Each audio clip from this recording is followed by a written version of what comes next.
میں پہلا سوال آپ کی خدمت میں رکھ دیتا ہوں۔ ہم لوگ بچپن سے سنتے ہیں سیدنا آدم علیہ السلام کے بارے میں کہ آدم علیہ السلام پہلے انسان تھے، اللہ تعالیٰ نے ان کو تخلیق کیا، پھر ان میں روح پھونکی۔ ایک مکالمہ بھی ہمیں سنایا جاتا ہے فرشتوں اور شیطان اور سیدنا آدم کا۔ پھر قرآن مجید کو پڑھتے ہیں، لوگوں سے سنتے ہیں تو مختلف باتیں سامنے آتی ہیں کہ زمین کے پیٹ سے ان کو پیدا کیا گیا۔ یہ آدم علیہ السلام کون ہیں؟ ان سے پہلے دنیا میں کیا ہو رہا تھا؟ ان کی تخلیق کیسے ہوئی؟ اور پھر اس کے بعد ان کو دنیا میں جو بھیجا تو اس بھیجنے کا کیا مقصد تھا؟ اور یہ جو پوری کی پوری داستان سیدنا آدم کو ہمیں سنائی جاتی ہے مختلف مذہبی روایات میں، اس میں کیا چیز پیش نظر ہے اللہ تعالیٰ کی جو اس داستان سے ہم سیکھیں، سمجھیں، بطور مسلمان اس سے اخذ کریں؟ پہلا سوال مجھ سے اس نوعیت کا کیا گیا ہے کہ وہ ایک لیکچر کا موضوع بن جائے گا، لیکن یہ ملاقات کی نشست ہے تو میں بہت مختصر طریقے پر چند حقائق سے آپ کو متعارف کرا دیتا ہوں۔ اللہ تعالیٰ نے قرآن مجید میں یہ بتایا ہے کہ انسان دو چیزوں کا مجموعہ ہے، ایک اس کا حیوانی وجود ہے، یہ بالکل اسی طرح ہے جس طرح دوسرے حیوانات کا وجود ہے۔ یہ حیوانی وجود ایک قالب ہے، اس کو آپ سادہ لفظوں میں جسم کہہ سکتے ہیں، لیکن یہ زندہ ہستی اسی زمین سے پیدا کی گئی۔ اور قرآن نے یہ بات بھی واضح کر دی ہے کہ سمندروں کے کنارے جو دلدل سی بن جاتی ہے وہاں سے ابتدا ہوئی اور پھر کئی صدیوں کے مراحل سے گزرنے کے بعد وہ حیوانی وجود پایہ تکمیل کو پہنچا۔ قرآن نے ایک لفظ استعمال کیا ہے کہ کئی مرحلوں میں ہم نے اس کا تسویہ کیا۔ جیسے آپ ایک چیز بناتے ہیں تو پہلے اس کو آپ ایک صورت دے دیتے ہیں اور پھر آہستہ آہستہ اس کی تزئین کرتے ہیں۔ جیسے گھر بناتے ہیں تو ایک گرے اسٹرکچر کھڑا ہو جاتا ہے، اس کے بعد آپ اس میں کہیں پتھر لگا رہے ہیں اور کہیں قالین بچھا رہے ہیں۔ تو اللہ تعالیٰ نے یہ بتایا ہے کہ میں نے انسان کے حیوانی وجود کو بھی اسی طرح بنایا اور پھر اس کا تسویہ کیا، یعنی اسے ہر لحاظ سے بالکل درست کر دیا۔ جب وہ اس مرحلے تک پہنچ گیا تو پھر سورہ سجدہ میں یہ فرمایا ہے کہ آسمان سے اس کی شخصیت اس کے اندر الہام کی۔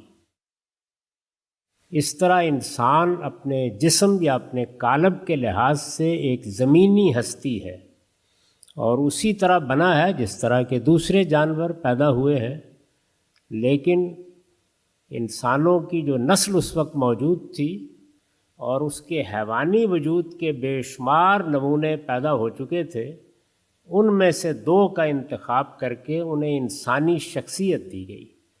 تو انہی کو قرآن مجید نے آدم و حوا کی حیثیت سے متعارف کرایا ہے۔ حوا کا نام تو قرآن میں نہیں آیا، لیکن ان کی شخصیت کا تعارف قرآن نے کرا دیا ہے۔ تو یہ آدم و حوا ہیں جن کو پہلی مرتبہ انسانی شخصیت دی گئی اور اللہ تعالیٰ نے ان کو پیغمبری کے منصب پر فائز کیا۔ آدم علیہ السلام کو نہ صرف یہ کہ انسانی شرف حاصل ہوا، بلکہ اللہ تعالیٰ نے اپنی وحی ان پر نازل کی اور انہیں پیغمبر بنایا۔ اس واقعے سے پہلے یہ بات بھی قرآن مجید میں واضح کر دی گئی ہے کہ اللہ تعالیٰ نے یہ اسکیم اس وقت جو مخلوقات تھیں جن میں فرشتے بھی تھے، جنات بھی تھے، ان کے سامنے رکھی اور ان سے کہا کہ میں نے زمین کا ایک ذرے کے برابر ہے پوری کائنات میں اس کرۂ ارض کا انتخاب کیا ہے کہ یہاں میں اس کیچڑ سے ایک نئی مخلوق پیدا کرنے والا ہوں اور زمین کا اقتدار اس کو سونپ دوں گا۔ اس پر فرشتوں نے سوال کیا کہ جب آپ اختیار بھی دیں گے، اقتدار بھی دے دیں گے، زمین کی بادشاہی بھی اس کے سپرد کر دیں گے تو وہ بڑا فساد برپا کرے گا۔ تو اس کے جواب میں اللہ تعالیٰ نے یہ بات واضح کی کہ میری اسکیم یہ ہے کہ میں ایک اٹرنل دنیا بنانا چاہتا ہوں، ابدی دنیا۔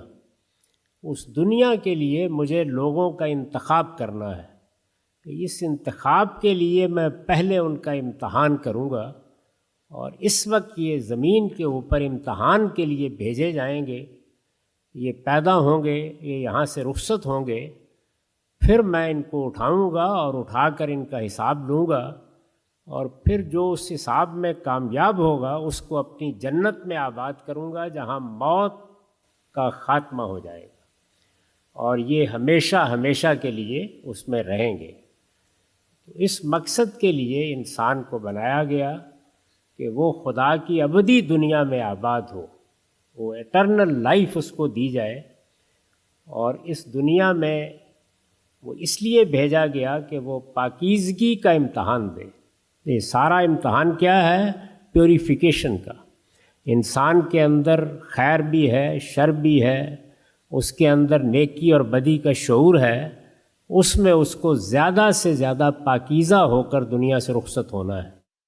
تو جو اس پاکیزگی میں جتنا بڑا مقام پائے گا، جتنی زیادہ ترقی کرے گا، اس کے لحاظ سے جنت میں اس کے لیے مراتب ہیں۔ اس اسکیم کو سامنے رکھ کر انسان کو اس دنیا میں بھیجا گیا ہے۔ تو یہ میں نے مختصر طریقے پر وہ داستان آپ کے سامنے رکھ دی ہے، چونکہ یہ ملاقات اور سوالوں کی نشست ہے، اس وجہ سے زیادہ تفصیل نہیں کی جا سکتی۔